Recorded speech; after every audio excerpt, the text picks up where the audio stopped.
മലപ്പുറം ജില്ലയിൽ നിന്ന് Nipah suspect ചെയ്ത 14 വയസ്സുള്ള കുട്ടിയുടെ സാമ്പിൾ ഫലം NIV പൂനെ സ്ഥിരീകരിച്ചിരിക്കുകയാണ്. അത് നിപ്പ പോസിറ്റീവാണ്. അപ്പോൾ ഇപ്പോൾ ആ സ്ഥിരീകരണം ലഭിച്ചിരിക്കുന്നു.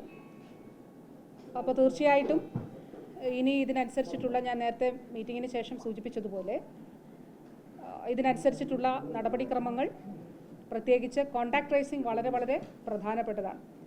ഹൈ റിസ്ക് കോൺടാക്ട്സിലുള്ള അല്ലെങ്കിൽ ലോ റിസ്ക് ഈ കോൺടാക്ട്സിലുള്ള എല്ലാവരും തന്നെ നമ്മൾ കണ്ടെത്തപ്പെടുന്നുണ്ടെന്നുള്ളതും ഹൈ റിസ്ക് കോൺടാക്ട്സിലുള്ളവരുടെ സാമ്പിൾ പരിശോധിക്കുന്നുണ്ട് എന്നുള്ളതും ഉറപ്പാക്കേണ്ടതായിട്ട് ഉണ്ട്. അപ്പോൾ തീർച്ചയായിട്ടും അതിനനുസരിച്ച് ആവശ്യമായിട്ടുള്ള ചില നിയന്ത്രണങ്ങൾ സാധാരണ എപ്പിക് സെൻറ്റർ വെച്ച് 3 കിലോമീറ്റർ റേഡിയസിനുള്ളിൽ എന്നുള്ളതാണ്. അപ്പോൾ അതിനനുസരിച്ചിട്ടുള്ള നിയന്ത്രണങ്ങൾ ഉൾപ്പെടെയുള്ള കാര്യങ്ങൾ ആ രീതിയിൽ ഉണ്ടാകും. അത് സംബന്ധിച്ചിട്ടുള്ള മറ്റ് വിശദമായിട്ടുള്ള കാര്യങ്ങൾ ഇപ്പോൾ കളക്ടറും ജില്ലാ പോലീസ് മേധാവിയും ഒക്കെ പങ്കെടുത്തിട്ടുള്ളൊരു മീറ്റിംഗ് ചേരുന്നുണ്ട്. അതിൻ്റെ അടിസ്ഥാനത്തിൽ തീരുമാനിക്കും. ആ കാര്യങ്ങളെക്കുറിച്ചിട്ട് പിന്നീട് വാർത്താക്കുറിപ്പിലൂടെ അറിയിക്കും. അപ്പോൾ പൊതുവിൽ നമുക്ക് ജില്ലയിൽ എല്ലാവരും ഒരു ജാഗ്രത പുലർത്തണം.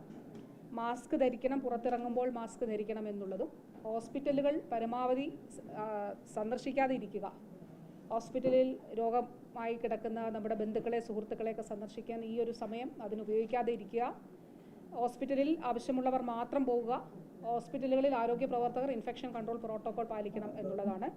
അതോടൊപ്പം ബഹുമാനപ്പെട്ട CM മുഖ്യമന്ത്രി ആവശ്യമായിട്ടുള്ള നിർദ്ദേശങ്ങൾ നൽകിയിട്ടുണ്ട്. അതിൻ്റെ അടിസ്ഥാനത്തിൽ പൊതുവായി സ്വീകരിക്കേണ്ടതായിട്ടുള്ള നടപടികൾ സ്വീകരിക്കുന്നുമുണ്ട്. ICL Finco, the intelligent choice.